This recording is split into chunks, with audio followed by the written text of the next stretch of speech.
BUL Armory for 2024 has taken the SAS2 TAC 4 1/4 and the 5-inch line and split it, giving us these two models, along with some other updates that are all outlined in the articles. Check the pinned comment for that.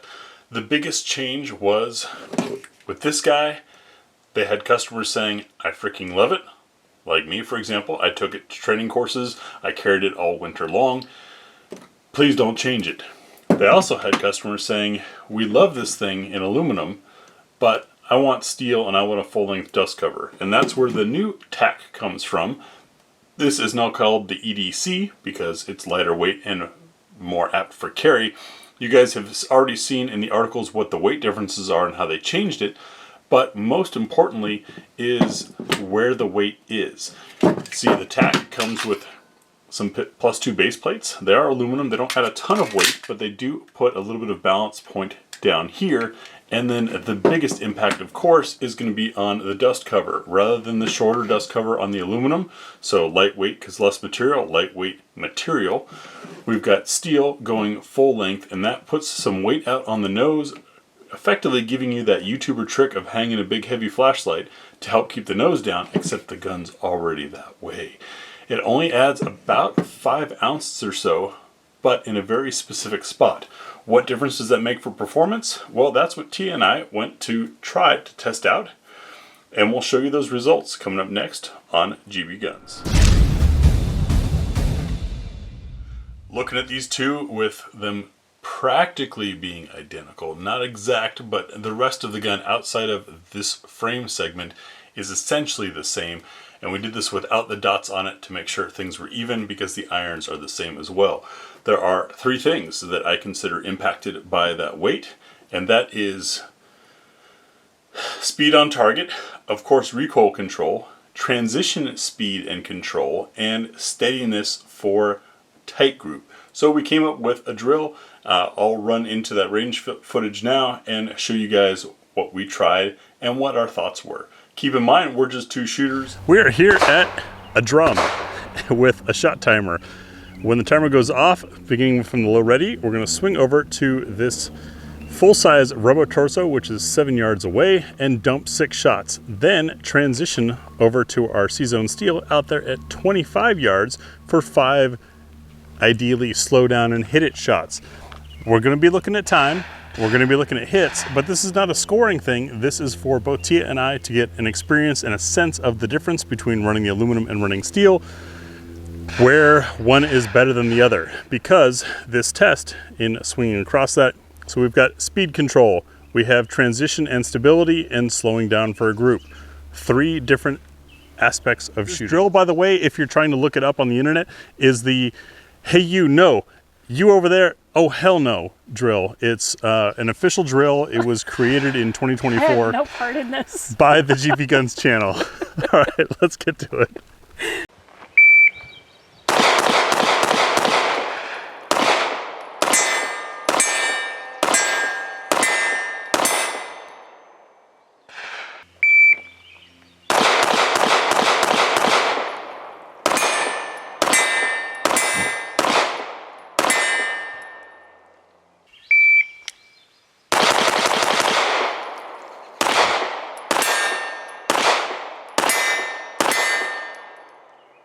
Not so great.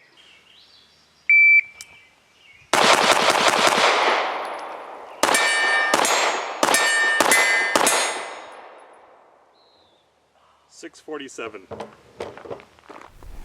Excellent. The point of this drill, aside from some entertainment, was to look at speed control, dumping those 6 rounds up close, transition control, shifting from a right extreme to a left extreme, and then slowing down and stopping for the accuracy portion. Tia, for speed control between steel and aluminum, which one did you feel most comfortable in? The steel. I felt with the steel, I could drive the gun harder.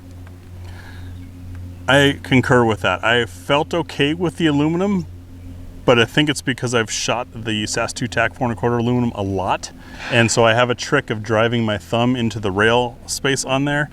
But it was certainly less effort required with the steel, so I concur there.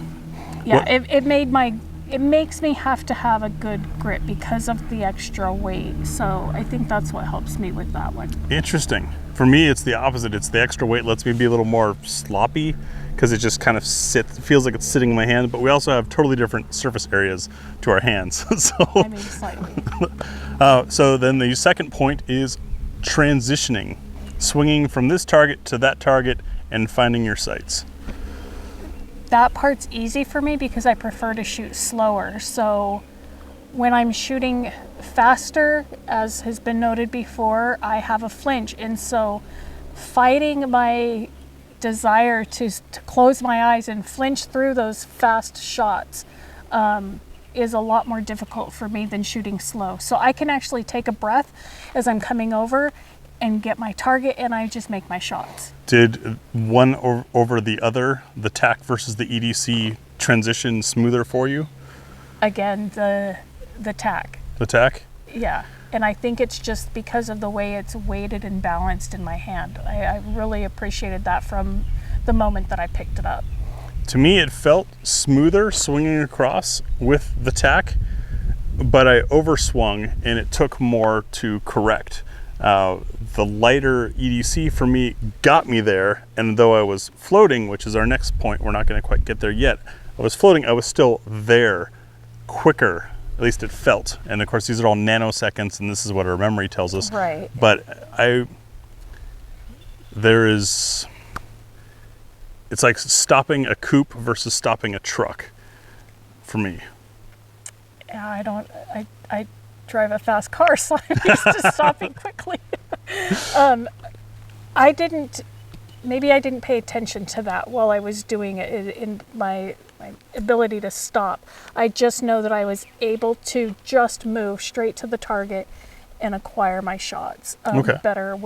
I think better with the steel. I guess the video will tell us for real.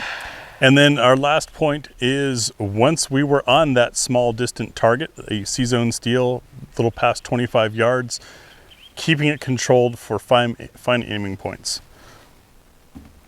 They both did well for me, and I think that has to do with the sights. The green fiber optic works well for me. I can acquire it easily in various light settings, which we're experiencing here between being in the sun and shooting into the shade. So I didn't have a problem acquiring that as far as I can remember. For me, this is where the steel definitely shone best because I had less movement in the hand during recoil. So there was less effort getting my sights back lined up. I think too, though, that's because we're not shooting as quickly. Yeah, true. And so we're not noticing, trying to make those rapid shots, where our muzzle is in relation to, the control of the recoil. Yeah, no, that makes sense.